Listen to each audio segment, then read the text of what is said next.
बहुत समय पहले की बात है। एक घने जंगल के किनारे एक छोटा सा गांव बसा हुआ था। इस जंगल में सभी प्रकार के जानवर रहते थे। शेर, बाघ, हाथी, भालू, हिरण और सियार। इन जानवरों में एक चालाक लेकिन डरपोक सियार भी रहता था। उसका नाम था चतुर। वह अक्सर भूखा रहता क्योंकि दूसरे जानवर उसे जंगल में शिकार नहीं करने देते थे। मजबूरी में उसे गांव के बाहर कूड़े के ढेर से बचा खुचा खाना ढूंढना पड़ता था। एक दिन चतुर बहुत भूखा था। पेट में भूख के कारण ऐसी हलचल मची थी कि वह बेचैनी से इधर उधर भटक रहा था। भोजन की तलाश में वह गांव की ओर बढ़ चला। गांव में घुसते ही उसने एक घर के बाहर रखे मटके को देखा जिसमें मांस के टुकड़े रखे हुए थे। चतुर की आंखें चमक उठी। वह बिना सोचे समझे मटके में मुंह डालकर मांस खाने लगा। लेकिन उसकी बदकिस्मती थी कि घर के लोगों ने उसे देख लिया। उन्होंने शोर मचाया, अरे सियार आया है, भगाओ इसे। यह सुनते ही गांव के लोग लाठी डंडे लेकर दौड़ पड़े। चतुरु ने डर के मारे अपनी जान बचाने के लिए वहां से भागना शुरू कर दिया। भागते भागते वह गांव के बाहर बने धोबी के रंगों के तालाब में जा गिरा। चतुरु पूरी तरह उस रंग वाले पानी में डूब गया था। जब वह बाहर निकला तो उसने देखा कि उसकी पूरी फर नीली हो गई थी। उसका शरीर चमकीले नीले रंग में रंग चुका था। उसने जब अपने नए रूप को देखा तो वह हैरान रह गया।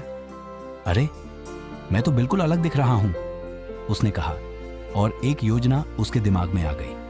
अब वह डरपोक सियार नहीं बल्कि आत्मविश्वास से भरा हुआ सियार बन चुका था।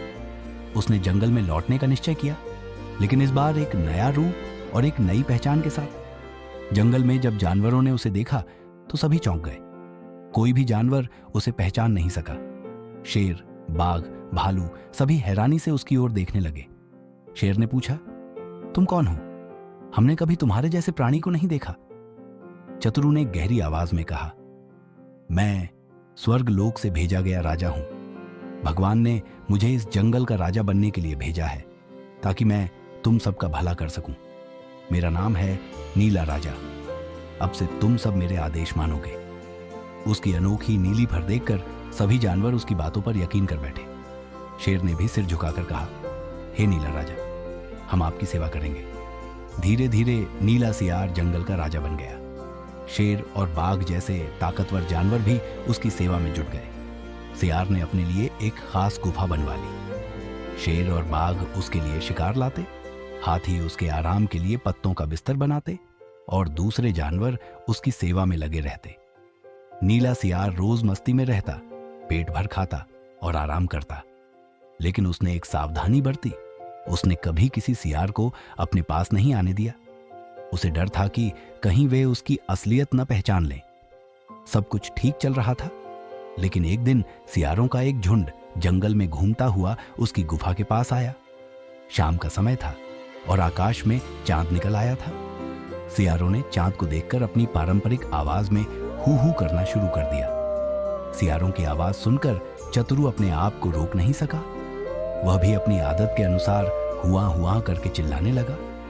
जंगल के सारे जानवर उसकी आवाज सुनकर चौंक गए। शेर ने कहा, अरे यह तो सियार की आवाज है। बाघ चिल्लाया, यह कोई राजा नहीं बल्कि एक धोखेबाज सियार है। सभी जानवरों को सच्चाई समझ आ गई। वे क्रोधित हो गए और उसकी गुफा की ओर दौड़ पड़े। नीला सियार यानी चतुरु ने जब देखा कि उसकी पोल खुल चुकी है तो वह डर के मारे भागने लगा। लेकिन इस बार जानवरों ने उसे भागने का मौका नहीं दिया। शेर ने दहाड़ते हुए कहा, तुमने हमें धोखा दिया, अब तुम्हें इसकी सजा मिलेगी।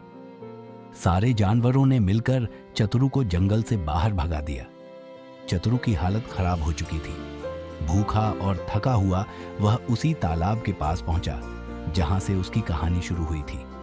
उसने अफसोस के साथ कहा, अगर मैं चालाकी करने के बजाय अपनी असलियत में रहता तो आज यह हाल नहीं होता। इस कहानी से हमें यह सीख मिलती है कि झूठ और धोखे से भले ही कुछ समय के लिए सफलता मिल जाए, लेकिन सच्चाई एक न एक दिन सबके सामने आ ही जाती है। इसीलिए हमें हमेशा अपनी सच्चाई के साथ ही जीवन जीना चाहिए। अगर आपको यह कहानी पसंद आए तो वीडियो को लाइक, कमेंट और सब्सक्राइब करें।